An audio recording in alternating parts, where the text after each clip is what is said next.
Lockdown Sports.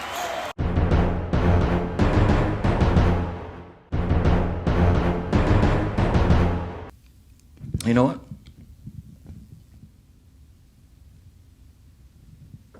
I'm not leaving. I'm not leaving. I'm not fucking leaving! The show goes on! This is my home! I ain't going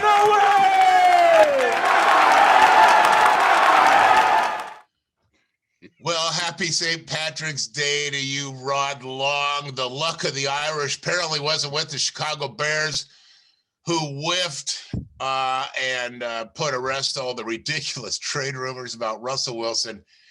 The GM of the Bears needs to go, man, because that's the biggest boneheaded disaster going on up at that team.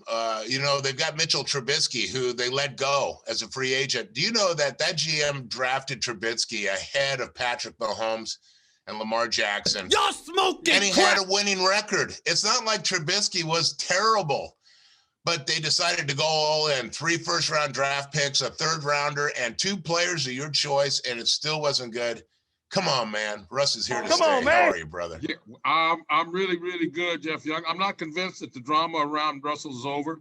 I won't be convinced until after draft day. I really won't, man. I don't know if I can rest on this thing. What I do find ironic is that the GM of the Bears and John Snyder met in Fargo, North Dakota, and I got a feeling, given the deal that the Bears ended up with signing who they did sign, there was a wood chipper nearby as they had their conversation.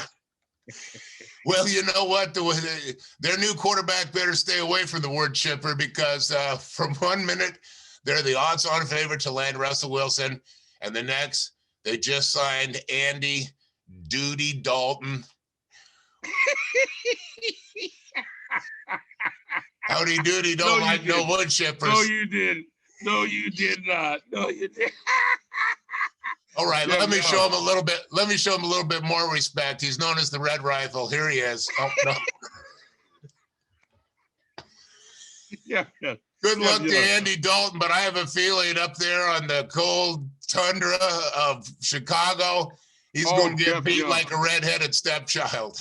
Jeff Young, let me tell you something. Bear fans were in fantasy land, weren't they? Oh my God. I listened to a Bear fan podcast last week, Jeff Young, and they were bloviating beyond bloviating. They were dreaming of buying Russell Wilson jerseys and elected him mayor of Chicago. Okay. The only thing that happened for them, Jeff Young, is that river is green right now, Irish green, because it's St. Patty's Day, and bully for them. But let me just, hey, Jeff Young, the Chicago Bear football fans, after all the fantasies that they lived with, woke up this morning to a Soldier Field size cold bowl of chili. Cold. Served up by Howdy Doody. Oh, I'm telling you, man. It's going to be a long off season for the Bears, but a lot of things happening in this off season, and I know you feel the same way. Goodbye to the Griffin twins, Shaquille and Shaquem, both very popular players on the Seahawks, have been picked up by Jacksonville, along with Carlos Hyde and Dorsett and Phillip, Brian we never saw you Schottenheimer. catch a pass. And Phillip, we never saw you catch a pass, Dorsett. No, that was a wasted draft pick. But Jacksonville seems to have fallen in love with all of our free agents, and they're going to come here to play us later this year. So it'll be an interesting reunion. But the Griffin twins were one of the best stories in the NFL. And, of course, the Hawks went ahead and drafted brother Shaquem, who became the first NFL player drafted and the first player to start with only one hand. Yeah. And he was an inspiration and a great kid. Both of them are. So I know we're going to miss him, but we went ahead and filled in that gap, didn't we? Yeah, we did. Got one of the 49ers guys, Witherspoon, I believe is his name. Yeah. And we got Poona Ford to a 2-year deal. We need Poona. We need to make some additional additions. The Cardinals, as we both know right now, are busy as a one-armed monkey in a tree climbing contest. They added A.J. Green, and they added Hudson, who the Raiders just cut, who we really needed to have as our new center. And it did not happen. Cardinals just got a lot better. They just got a whole lot better, Jeff Young. They continue to stack the deck. That NFC West is going to be crazy. It sure And like I is. said, I can't, man, I really, and hey, let me tell you who else is spending money right now. As we both know, the New England Patriots are throwing Robert Kraft's money around. Jeff Young, expect a significant increase in macaroni and cheese. I'm telling you. They have dropped like, what is it, like 50 million already? Someone told me that they have now spent more in free agents this year than in the previous 3 years combined. Yeah, I believe it's more years than that combined. But yeah, So Belichick's a little bit desperate, and looks like he's getting a couple of weapons for Cam. Nelson Aguilar's going up there. That's going to be interesting as they attempt to rebound from not going to the playoffs for the first time in like forever. Yeah, man.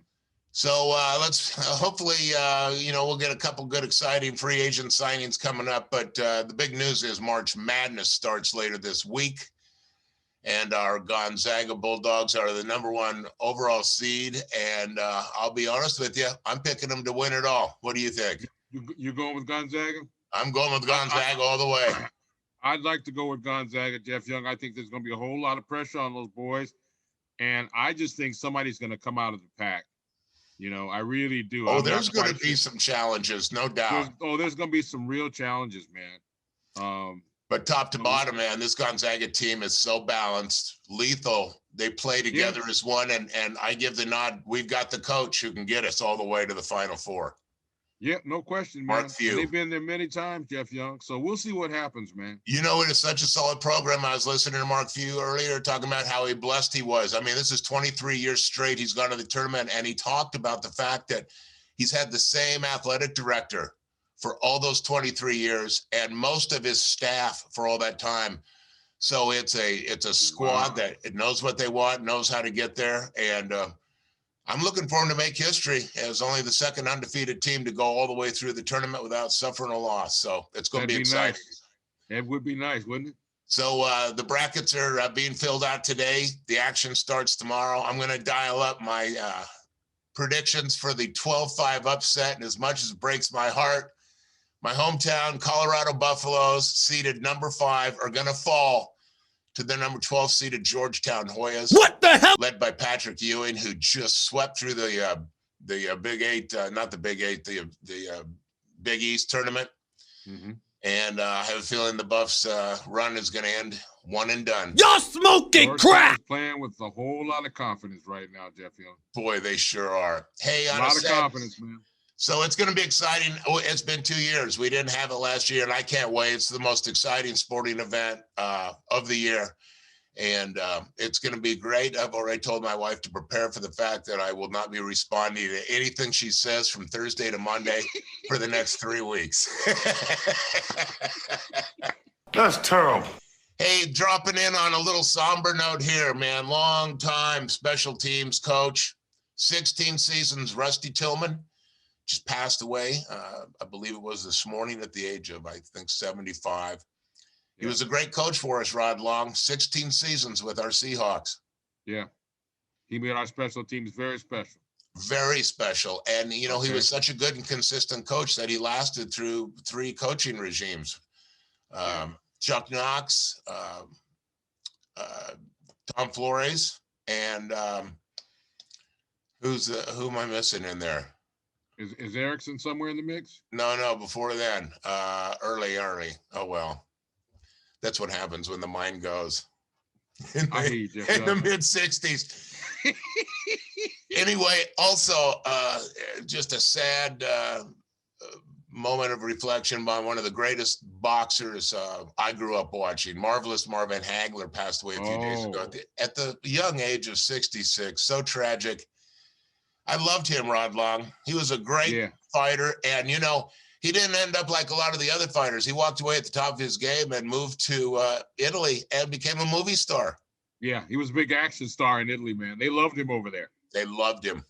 Okay. One of the great ones of all time. And, of course, his fight against Hagler has been called the greatest 3 rounds in boxing history, and I watched it. I paid $50 to watch it on pay-per-view at the Seattle Coliseum. About Hagler Hearns, right? Hagler Hearns.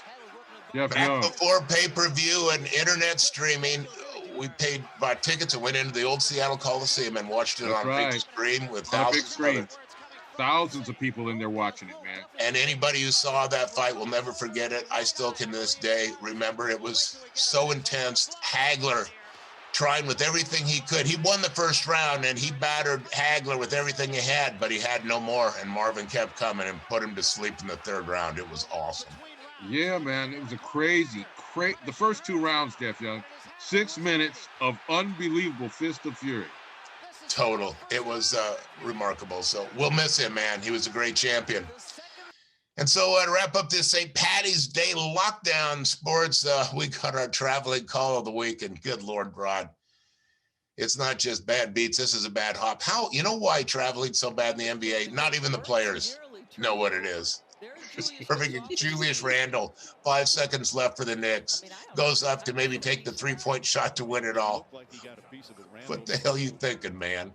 Come on, man. Yeah, when you go up with the ball in your hand and you come down and the ball is still in your hand, bro, you travel. All right? I hate to break it to you, bro, but you travel. You're traveling, brother. What goes up must come down, man. Happy St. Patty's Day, Jeff Young. You too, brother. We'll see you next week.